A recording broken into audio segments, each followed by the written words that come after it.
Ah, ça filme. Salut à tous et bienvenue en Burgundy, là où on vénère la brossette sacrée. Enfin bref, c'est pas ça la vidéo.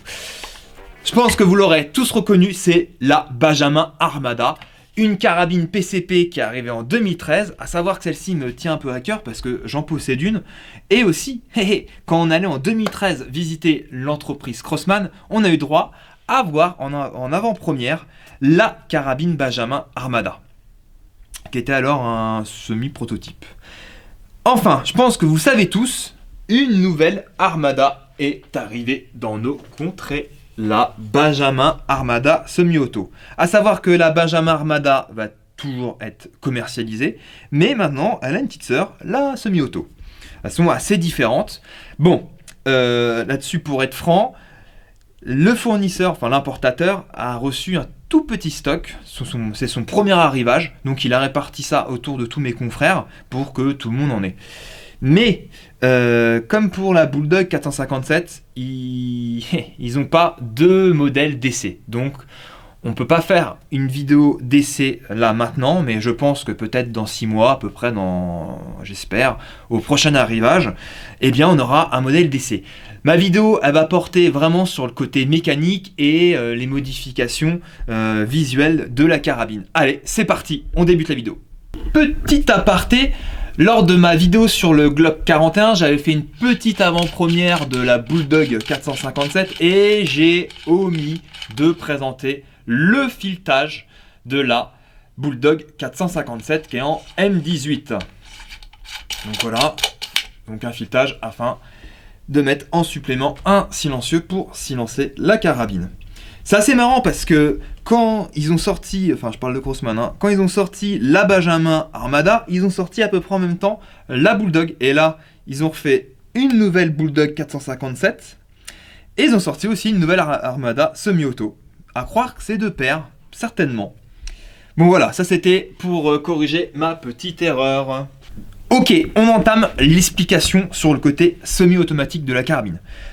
Bon, comme vous le savez, j'aime bien être franc et honnêtement, je suis toujours réticent quand on me parle de semi-automatisme sur des carabines PCP, de par mon expérience. Par exemple, avec la FX Monson, qui était géniale, mais c'était vraiment une carabine d'ingénieur et fallait démonter, entretenir. Sinon, c'était la cata. C'est pour ça aussi, je pense qu'ils l'ont arrêté. Après, on avait testé la Evanix Max. La Evanix Max, c'était pas mal.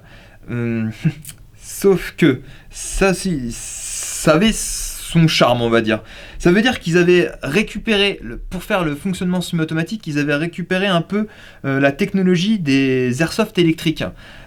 Tout ce qui est AEG, les fans d'airsoft, ils vont comprendre. Ça veut dire qu'il y avait une batterie, un moteur électrique, 3 engrenages, et la masse qui tape contre la valve, elle était avec un système dentelé. Et c'est ça, en fait, dès qu'on appuyait sur la détente, ça faisait un tour, et donc ça réarmait à chaque fois la masse. Sauf que le moteur électrique ou le dentelage, ça tenait pas dans le temps. Donc voilà, c'est pour ça que la Vanix Max est complètement arrêtée. Et voilà, pour ça que je suis un peu réticent. Donc quand on a reçu la carabine, je me suis posé pas mal de questions. Comment ça fonctionne ? Eh bien, le fonctionnement, il est simple, efficace et fiable. On va commencer, j'ai cherché comment j'allais commencer ça. Eh bien, on va commencer déjà par le système d'armement. C'est assez sympa, c'est un système d'armement type AR-15, donc gaucher ou droitier, il n'y a pas de souci là-dessus. Donc c'est cette pièce-là, hein, je ne sais pas si tu la vois, si. Et donc là on la réarme, on la tire et ça réarme. Donc le levier d'armement, il est bien pensé parce qu'il laisse la culasse complètement libre. Enfin culasse, poussoir de plomb, hein, c'est la même pièce. Qui veut dire en fait, on peut armer, mais il y a un trou complètement oblique tout le long du levier d'armement, afin de laisser la liberté à la culasse. Et ça permet donc que la culasse, elle soit en contact avec la masse. Comme ça, donc, pour faire fonctionner la carabine, il faut armer une fois la culasse en arrière, afin d'armer la masse. La culasse revient en position, donc position fermée. Après, donc, on appuie sur la queue de détente, ça libère donc la masse. La masse, elle va taper dans la valve du cylindre, ce qui va produire la propulsion du plomb. Et là, c'est ça qui est assez sympa. Vu que la culasse elle est libre, et bien l'air aussi, elle va faire reculer la culasse qui va entraîner la masse en arrière pour la réarmer. C'est pas mal hein, l'idée, hein, pour la réarmer. Et ici, vous avez un ressort qui va repousser la culasse en avant pour chambrer le plomb. Génial, hein? Et c'est ça la mécanique. C'est super simple. C'est même bizarre que les autres fabricants, ils n'y ont pas pensé à cette idée-là. C'est pas mal du tout, ça reste assez simple. On reste donc sur le même cylindre et la même masse que la Armada standard. Seulement là, vous voyez le boîtier, il a été modifié donc pour avoir une culasse qui est libre. Pas mal du tout, toujours compatible avec les barilles de 10 coups. Ah, et aussi, nouveauté. Sur parce qu'en fait, ils ont fait les maraudeurs semi-auto et ils ont fait une maraudeur semi-auto régulée. Et donc, pour la Armada semi-auto, ils ont fait donc une version régulée. Ça, c'est important. Donc, qui dit régulateur dit une précision plus constante, parce qu'on a la pression qui est constante. Mais attention, parce qu'en fait, je me suis renseigné, j'ai regardé pas mal de vidéos, enfin pas mal, il y a quelques vidéos qui sont vraiment intéressantes, vidéos américaines sur YouTube, qui présentent donc la Armada semi-auto et la Marauder semi-auto. Et c'est là où j'ai vu qu'il y a une version qui est régulée et non régulée. Et donc pour les versions régulées, la plage de pression fonctionnelle, c'est 2000 à 3000 PSI, parce qu'en dessous de 2000, vous n'avez pas assez de... Enfin, d'après ce que j'ai compris sur la vidéo, en dessous de 2000, vous n'avez pas assez de pression pour réarmer. Donc voilà, et de 2000 à 3000 PSI, d'après la vidéo, ça laisse à peu près 30 coups d'autonomie, ce qui est déjà pas mal. Et après, bah, ça va pas se réarmer correctement. Voilà, ça c'était le petit point important là-dessus. En termes de puissance, j'ai regardé, je sais plus la chaîne que c'est, mais la vidéo est intéressante parce que la personne elle a fait plusieurs essais avec plusieurs plombs, dont mes préférés, les JSB Exact Jumbo, et même des FX. Et on voit qu'il a à peu près 800, si je me trompe, faut pas m'en vouloir, 818 FPS, ça fait à peu près 250 mètres secondes. Donc après, quand on fait le calcul, 250 mètres secondes, eh bien on est à peu près dans les 32 joules sur les premiers tirs. Voilà, donc elle est un peu moins puissante que la Armada standard. Ça vient certainement peut-être du régulateur. Donc là, c'était le côté un peu technique, explicatif. J'ai quand même quelques inconnus, comme par exemple le régulateur, je ne connais pas la pression de réglage du régulateur. Bon, c'est un inconnu, mais je pense qu'on le saura bientôt. Le cylindre, il est un peu plus petit aussi, mais l'autonomie est de 30 coups. Le canon, c'est exactement le même. On peut le voir hein, quand on compare. Hop, voilà, c'est exactement le même.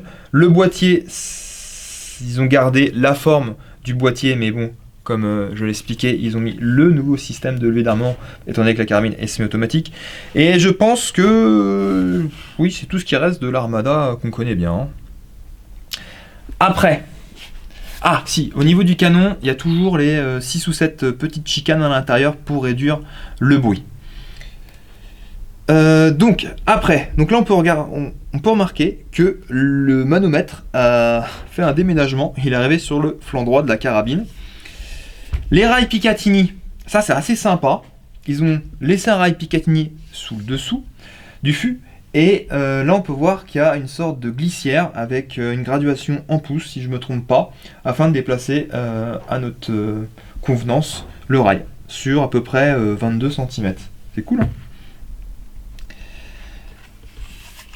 La crosse, elle a été totalement revue, ça se voit, elle est plus fine, plus maniable, moi j'aime bien, elle est plus fine, plus maniable, plus légère, on va regarder aussi le poids de la carabine après, elle est plus légère, j'adore la nouvelle poignée qu'ils ont fait, elle est vraiment ergonomique, il y a un bon confort en main, j'aime bien. Ici, on a tout un système de réglage, donc là on peut régler le busc, donc on peut le monter ou descendre à notre convenance.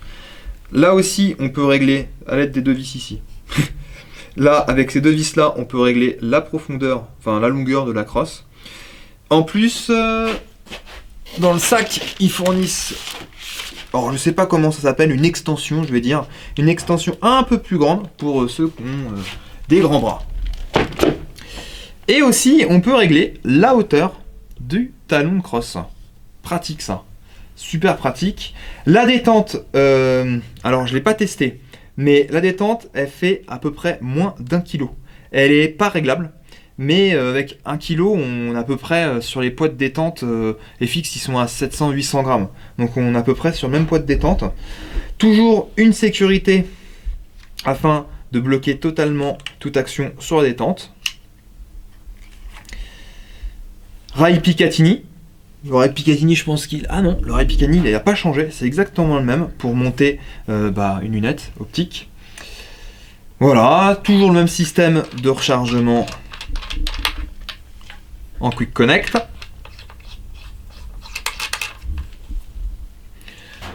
Ici, le canon est toujours flottant. Je ne sais pas pourquoi, mais on voit bien qu'on a ici un vide tout autour du canon. On voit qu'il y a un petit joint autour aussi, mais il est complètement flottant.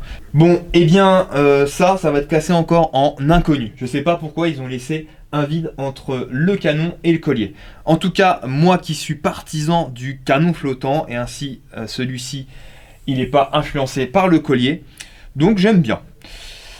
Ok, en termes de poids, donc on est sur du 3,50 kg. C'est vraiment, on voit vraiment qu'ils ont fait un travail d'allègement sur cette carabine.